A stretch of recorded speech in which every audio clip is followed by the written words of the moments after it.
Alright, what is up, YouTube? We're coming at you with, surprise, another Kalgara video. I really think this deck is solid. I want to get as much gameplay out there. I think people need to learn how to play this deck, and, aggressive decks are fun. Alright, let's get into the gameplay right now. Okay, here we go. It's full screen. Alright, so we mulligan. We're looking for yards, right? Okay, we're against purple Luffy. Gotta get aggressive. Our hand is not supporting that, though. Look at this hand. It's so bricked up. Just swing away. I got nothing to drop. Holly, and then I got the Earth Won't Lose to defend my life. He just keeps pounding face, though, which I was not expecting. And then it's like I draw Ohm after I already dropped Holly. That sucks. But I pick up a Wiper, which is great. Wiper, bottom decking upper yard, getting more cards is just great value. And then like the more Earth Won't Lose, the better.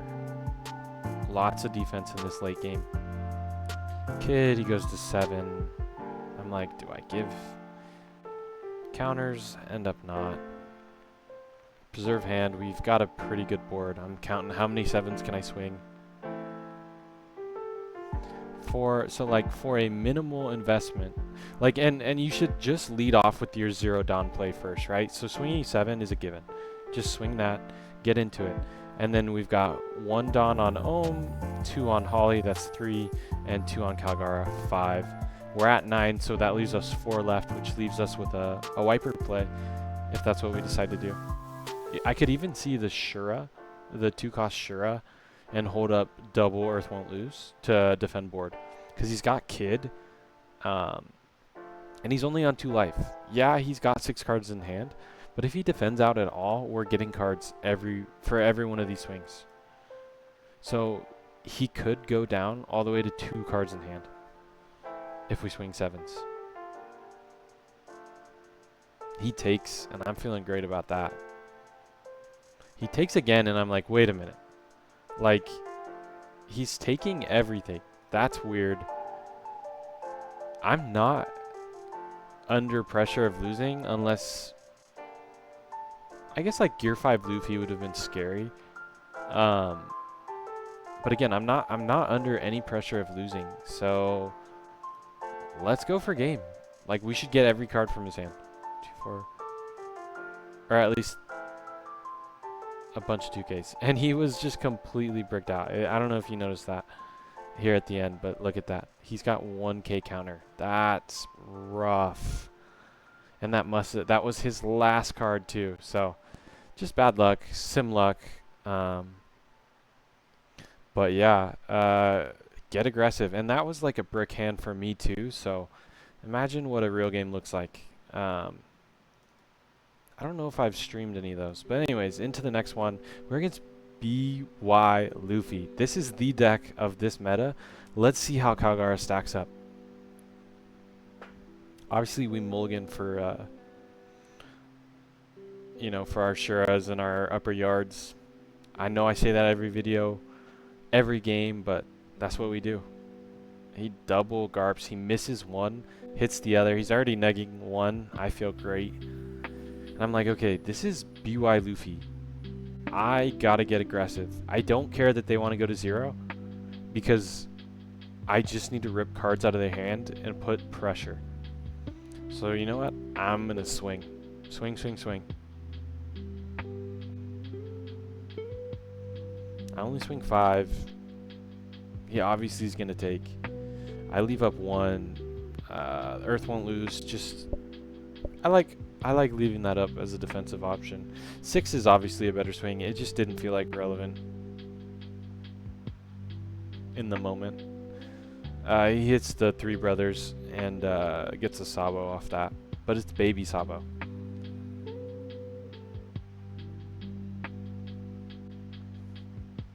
Swings. I just take. I'm going to take all of these. I'm just like BY Luffy. I'm taking everything until I cannot. Drops a Kuzan. I'm like, okay, I don't care. Like, worst comes to worst, you drop Luffy and go 1 for 1. Well, not 1 for 1. I guess you go plus.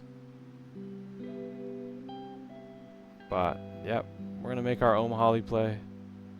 We think about Gadatsuing this Kuzan, and that's like where I was like, oh man, it would have been great if I didn't swing, because then I could have popped Kuzan. I could have popped his 4-cost play.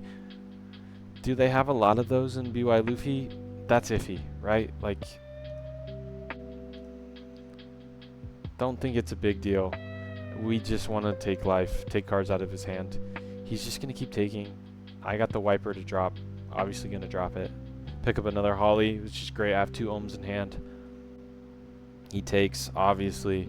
And look at this. I've got 5 swings into his 2 life. Yeah, he's going to be 7K leader. But, like, I don't care. I don't care. I'm going to just attach the Dawn and swing away.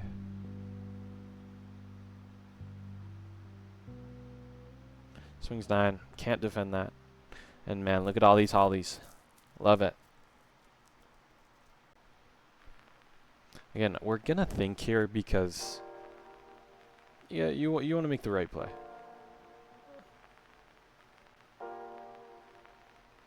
Yep, so I'm counting 7s. And it still leaves me 2, which is great.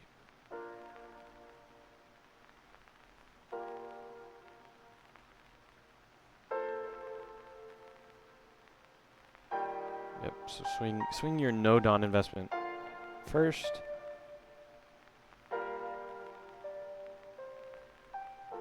He counters out. I'm like, great. Get cards out of his hand.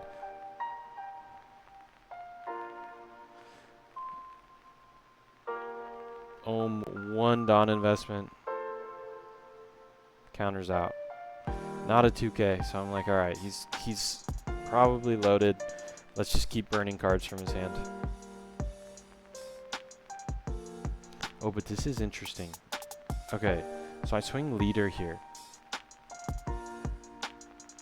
He takes, hits a Luffy, pops something.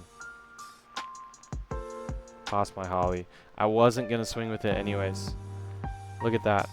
Because I swing leader first,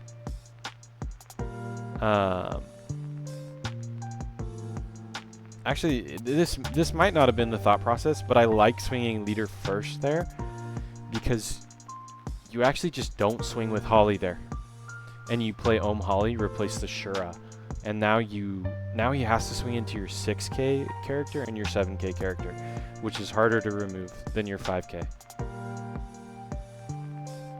So looking at this, like, he's under pressure. He's got 6 cards in hand. He's on 8 Dawn, so I don't have to worry about a Gecko Moria play because he needs to put 2 Dawn on Luffy to gain back 2 life. He swings. I'm just going to take. I'd rather defend the 7 power one. Goes live. Counter out. That's an easy 1K. Gadatsu's useless right now.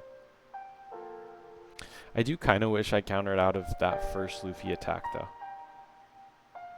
Because I like don't need any of this. I need bodies on board. He goes double Luffy. And then he ends up finger gunning and popping my Wiper. And I'm like, okay, what just happened? And he quit. I was like, wow. That was crazy. But looking at his hand, he had no counter power. Oh man, I gotta hit pause. Okay. Looking at his hand, he had no counter power. He drew into that Hiyori off of the finger gun. So if we think about it, he wasn't going to be able to remove anything else from my board. I was going to counter out of the Luffy swing. And then going into that turn, I've got 7, 7, 7, 7. So he has to have at least 2 2Ks and 2 1Ks to get out of that. And so then if I swing a little bit more, then he just doesn't get out of it. Yeah. So, I mean, it looks pretty bad for him. Him not having any babies either that were relevant is pretty huge for me. But again, that's why, like, I know the strategy against BY Luffy is to try and starve them and set up to kill them when you can. But I think in an aggressive deck like Kalgara, that is not the plan. You still need to just pressure life and deny them from getting to their powerful turns.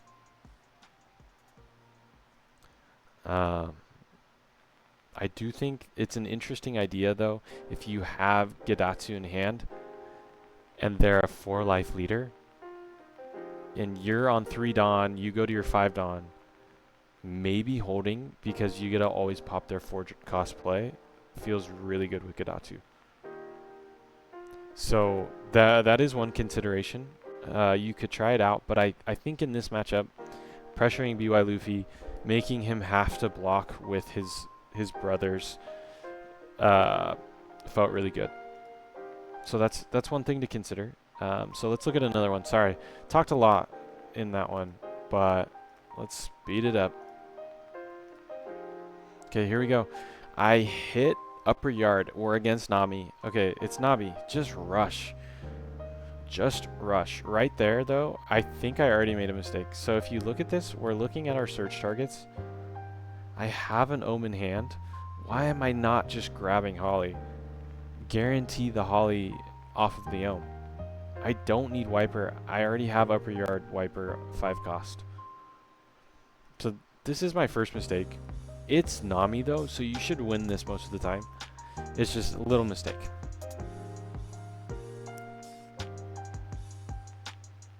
Okay, we go into Shura, grab Ohm again.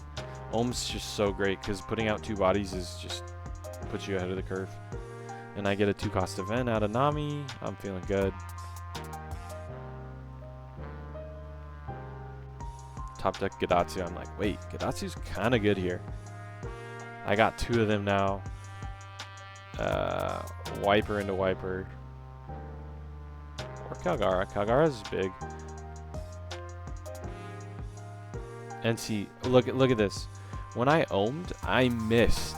So I could have a whole nother body on this board if I would have just taken the Holly in that first search. Sorry, I'm going to keep talking about that because that really feels like it messed up this whole game. And I draw it now. So I'm like, okay, now I can double body. Or, here we go. Gedatsu. Get rid of those blockers. Swing 6, drop Wiper. Don't need to use effect. Like I'm under no pressure. Like cards in hand wise. And then I just swing 5s. If you can't swing big numbers, it's fine to just swing 7s into Nami because she has to use events usually anyways. And like since I picked that upper yard up from life, I want to play that and dig. And then picking up Amaru is really good here. Excuse me, sorry. Because now I can tap down a blocker if that ends up being one of his plays. Because I'm just going to keep cheating things out of my hand with Kalgara because I want those cards out of life. It gives me more options. And I'm not under pressure of dying. So, you know, I counted out my Donna. I'm just going to swing 7s.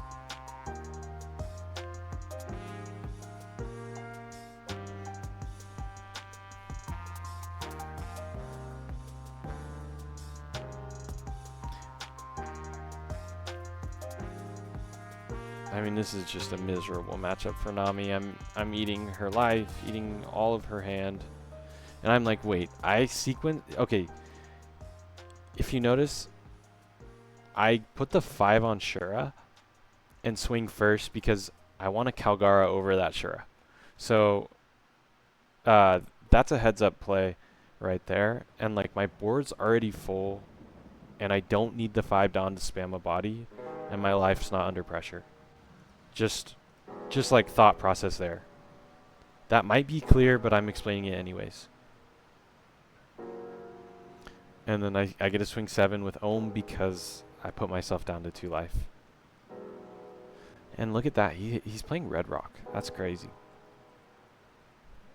Okay, and then I'm counting 9s now because look at how big my board is.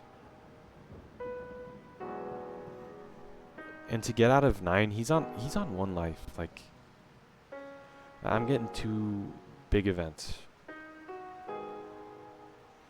or 2 and a counter from board.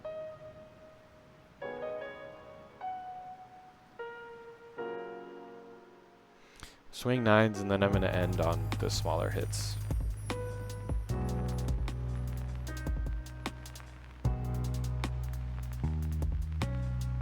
Look at that. He's down to 2 cards, only 2 left up. This is pretty much game.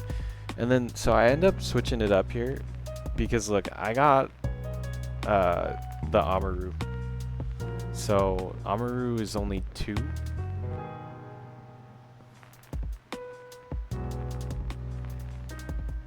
For plus 3. Anyways, he runs out of cards there. Swing big numbers, that's a given. And swing the breakpoints, so like 7, 9, you know. Anyways, that was a good game.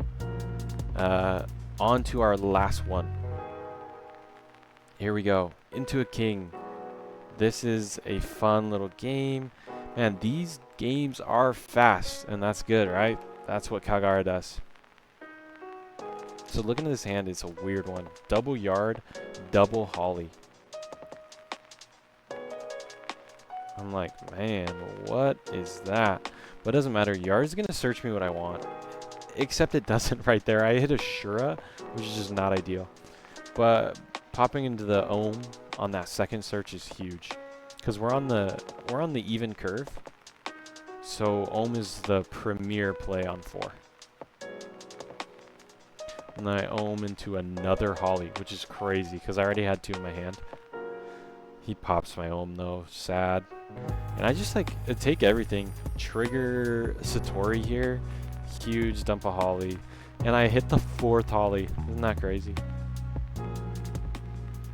Or wait. Sorry. Did I just cycle? Did I move my cards around? Or is that what I drew for turn? Oh my gosh, I drew another holly. Holy cow. Okay, sorry. We'll go back. Oh, too far. Spoiler. Okay, swing 5s. Because I want to develop board. I've got Kalgara into the Norland. I thought about playing Wiper here because I'm like, man, bigger body is better, right?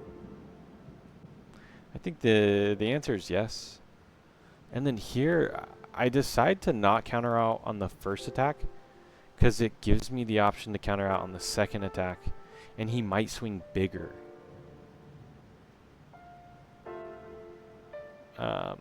On the second one.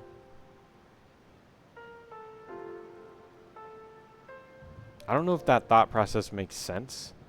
Let me know what you guys think about that in the comments. But I'm just going to swing face. Like, I don't care about his board. He hits a who's who, which is really bad for me. Removing my holly feels really bad. In that case, so if we look at this, it worked out that I swung holly first.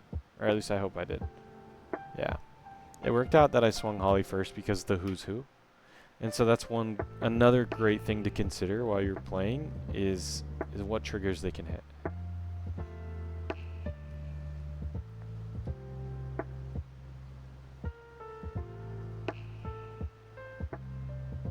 So black, you know, who's who, Ice Age, very common. They're gonna pop your 3 costs, so it's advantageous to swing with those first. Here's I Wiper and miss. I'm just trying to develop bodies, and I've got the Earth Won't Lose to try and defend this Norland, which I 1k out of his first swing, and I'm hoping he just like keeps swinging like that. 2k, and then it's like pretty telegraphed that I have the Earth Won't Lose. So he swings 9, which is really inconvenient, and drops a queen. Yeah, so my board's been decimated, but he's on 0 life. So I'm just going to swing 7s, rip cards out of his hand. I think that would be the right play. He's 0 cost events, which is making me think, hey, maybe he doesn't have that much counter. So I'm like, do I swing 9-9? Nah. Although it looks like 9-9 would have got there. But I wasn't worried about losing because I did the math really quick, and he's got 3 swings next turn because he has to block with his queen, right? And I just need to put 3 Dawn on Kalgara, swing 8 so that a 2k doesn't save him. So he's got 3 swings, potentially a rusher. I'm less worried about the rusher though. And with 10 Dawn, he can go like 9, 9, 11 using his 10 Dawn. And I can counter out of the first 9 with these Earth Won't Lose. So I'm not worried about dying. So it almost doesn't matter what I grab here. I just need to get something that puts a body on the board. I have to swing 8 though here, so keep that in mind. I go for upper yard, which is unfortunate. Hindsight, I think I should have just grabbed a body that I could have played, like the Ohm. I'm like counting. Okay, wait. Did I go? I gotta go 8. Otherwise, it's just a pure mistake. Although him countering out with 3-1Ks kind of indicates that he doesn't have a 2K. It's just like you don't want to just randomly lose because you decided to swing 8 and they just kept a 2K for no reason. That like would have been a big brain bait.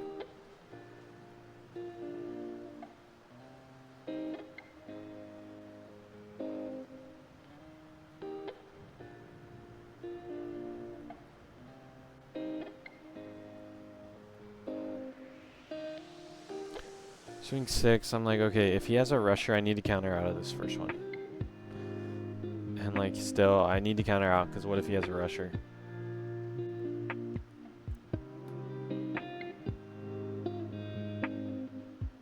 And he drops Kaido, so he had the rusher. Like, I could have literally died there.